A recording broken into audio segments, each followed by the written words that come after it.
So I wanted to follow up by going through the last example in our reaction mechanisms note from the other day. So just to remind you, let's back up a little bit and examine how far we've come with this question.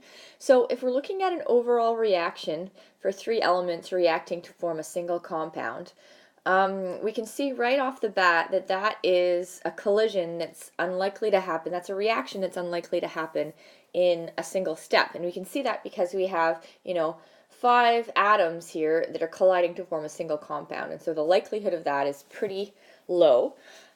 So they've given us some information that will allow us to develop a reaction mechanism. So some items they've told us are that doubling the concentration of X, species X, has no effect on the overall rate. So as discussed in class, that indicates to us that the order with respect to X in our rate law is going to be 0. Okay, in the next question, next piece of information they give us is that doubling the concentration of Y multiplies the overall rate by a factor of 4. And so that lets us know that the order with respect to Y, pardon my writing here, has to be second order, so second order. And so in the last piece, doubling the concentration of Z doubles the overall rate. And so that tells us that the order with respect to element Z is 1. So that allows us to construct a rate law for the overall reaction. And so let's go ahead and do that. So recall that in class we said that the rate was going to be equal to K, which is our rate law constant, times the concentration of X, but X has an order of 0, so we're actually going to leave it out because it will have no effect on the rate. So Y to the power of 2 and Z to the power of 1, and there we go. And so now that we have the rate law for this equation, we can go ahead and take a look at what the rate determining step might be. And so the rate determining step, we get that from seeing the reactants that are involved in the rate law and looking very closely at their coefficients, because their coefficients indicate to us what the slow step or the rate determining step is in the overall reaction mechanism. So since I can see that, I'm just going to move this down a little bit for myself. Yeah, since I can see that the order with respect to Y is a 2 and the order with respect to Z is a 1, those now become the coefficients in our rate determining step, and the reactants that are present in the rate law become the reactants in the rate determining step. So I know I'm going to have a Y, but I'm going to have 2 of them. Oops, let me rewrite that. 2Y, and I'm going to have 1Z, and that's going to make some kind of product and intermediate, products or intermediates, and I haven't really decided what those are yet, so I'm going to leave them be. All right, so now I'm ready to take a look at what a possible mechanism might be. So I'm just going to take a minute here to rewrite what the overall target reaction is. So the way that I go about this, here's our target reaction at the bottom here. My method is to say, well, if this is my overall reaction, then I'm going to position at the bottom as though it's the sum of all of the reactions, all of the elementary steps before it, right? So I'm going to have to add all, whatever elementary steps that I choose to use, those are going to have to work to add up to this. And so I know in any reaction mechanism, there's the possibility of catalysts, there's also the possibility of reaction intermediates that I can choose, but I also have to follow some rules. I have to make sure that in each elementary step, in each individual reaction that I put here to make up my reaction mechanism, it's typically going to be unimolecular or bimolecular, sometimes trimolecular as we see here, but I never want to go beyond that. So here I have, this situation where I have 3 different atoms that have to collide somehow to produce a product. That's pretty unlikely, but this is what they're telling me that I have. So I usually set that up somewhere, and not always in the first step, but I am in this case going to set up in the first step. So I'm going to say, well, I have 2y plus z, and I have to make some kind of product. Now, I know that based on the reactants that I have, there's no way that I'm going to be able to make the product that I'm seeking to make because I don't have any X's in this situation at all, and I don't have enough Z's. So somehow I know in any subsequent steps I'm going to have to include an X, and I'm going to have to include another Z somehow, right? And so that's part of what I'm going to need to do. I also know that any product I create here, I'm going to need to cancel somewhere on the other. I'm going to have as a reactant on the other side so that it cancels out, right? And it will be, in this case, a reaction intermediate.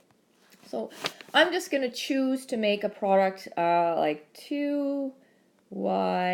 Nope, I'm going to take that back. I just changed my mind.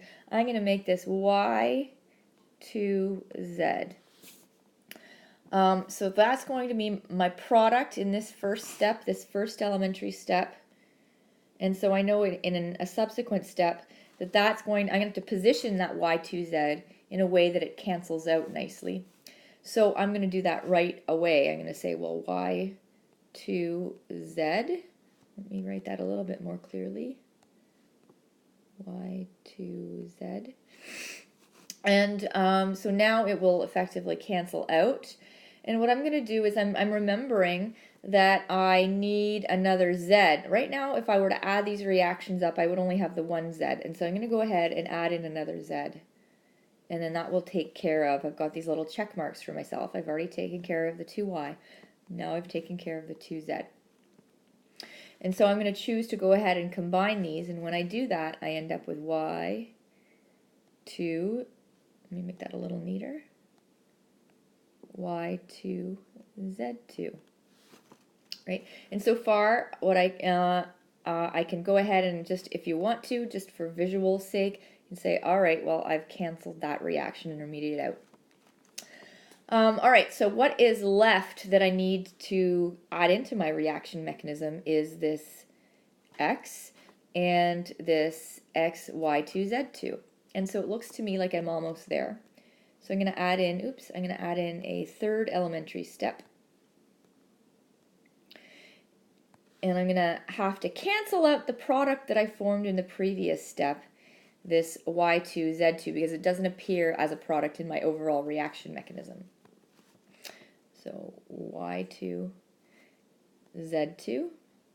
And then I'm going to add in that remaining X, reactant X, to make a final product of X, Y2, Z2, which is the same thing as what my product is in the overall. So now I've taken care of that. I can go ahead and cancel out my Y2, Z2s as well, and I can see that all of the remaining reactants, 2y, 2y,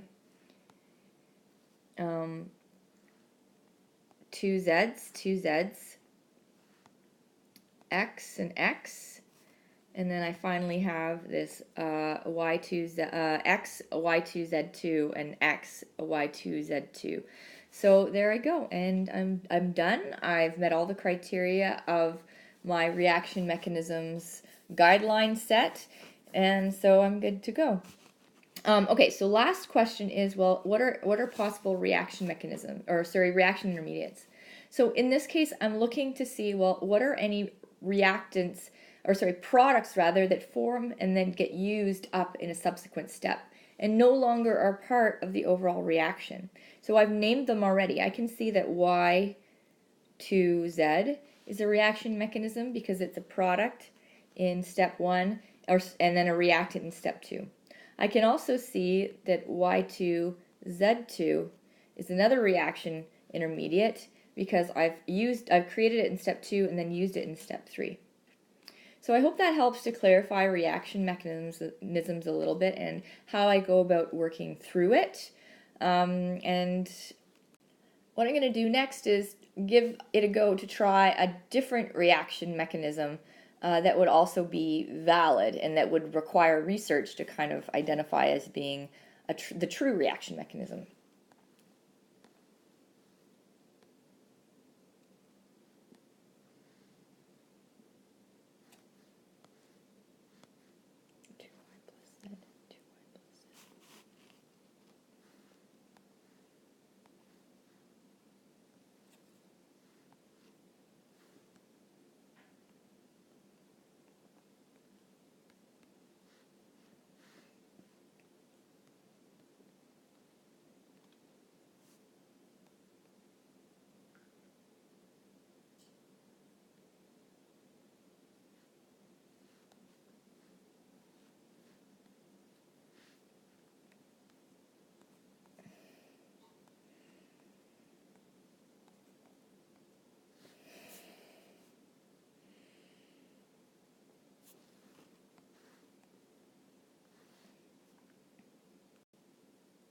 So at this point, it may be also an idea that you may want to try to construct an alternate reaction mechanism yourself by pausing the video, giving it a go, and then checking to see what I do and comparing it to your own. I'm going to go ahead and work through this. So I'm not going to change my first step at all in this case, though I could. I'm not going to. I'll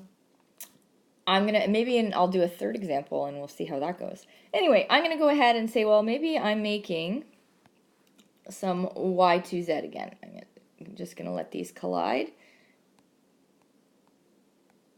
And so I know that I'm going to need to eliminate that Y2Z in a second step. So I'm right away going to place it on the opposite side of the reaction in my second step in comparison to the first step, that is, right?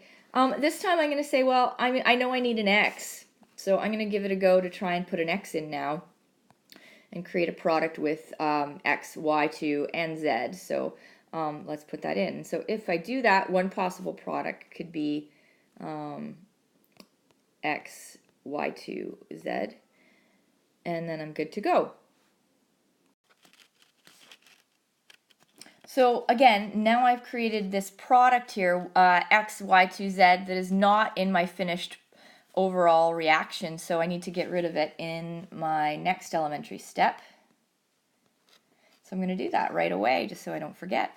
Say Y2, Z. And so now I'm going to take a look at, well, what is it in my overall reaction that I haven't included yet? So let's check some things off here. Do I have an X? Yes, I do. Do I have two Zs? Oh no, that's something I need to take care of. And I took care of the 2Y in the first step. And now in this, I also don't have my overall product. So the next thing that I need to do then, I'm going to take care of this, the fact that I've left out an extra Z. So I'm going to add that final Z in here. And in doing so, I create my product, X, Y2, Z2. And so let's cancel out any reaction intermediates. Boom, boom, boom, boom. I've got 2Y. I've got my Z. I've got my other Z, so two Zs. And I've got my X there. And I've also got my final product. So I'm good to go. All right, I'm just going to provide you with a third option just for fun. Okay, so I'm going to add in a third possibility here. I've set it up the same as I have before. And so, maybe this happens in more than one step. Maybe, more than 3 steps. For instance, maybe I have, when these, the 2 Ys and the Zs are in the same reaction mixture, maybe they don't all collide to produce a single product. I mean, that is pretty unlikely, right? So maybe something like this happens. Maybe I end up with a YZ and then some leftover Ys. Right, maybe that happens, because that is actually more likely. So at this point, I've created a Y on my product side that I'm going to need to get rid of. So I'm going to actually just put it here in a second step. And then I'm going to add that into my YZ because, of course, my YZ that I've just produced does not exist as a reactant or product anywhere in the overall reaction, so I need to eliminate it. So maybe in doing that, then I produce something like, my Y2Z. So I end up with the same product as I did in the other 2 reaction mechanisms that I designed, but I did it in 2 steps instead of a single step. And this seems to me to be a little bit more likely, but anyways, it won't really matter. So now I'm going to go ahead and cancel out that Y2Z. And maybe now is where I add in another Z and end up with, my Y2Z2. And then in a 4th step here, perhaps, I'm going to have to cancel out that Y2Z2 that I've just created. Because it's a reaction intermediate. And now I'm going to add in my final X to give me my product overall, which would be X, Y2, Z2, and now I am done. So I hope that those varieties give you some insight into the process of designing a reaction mechanism that is valid and follows the rules and guidelines that we've discussed in class. If you have any questions, please come and see me this morning.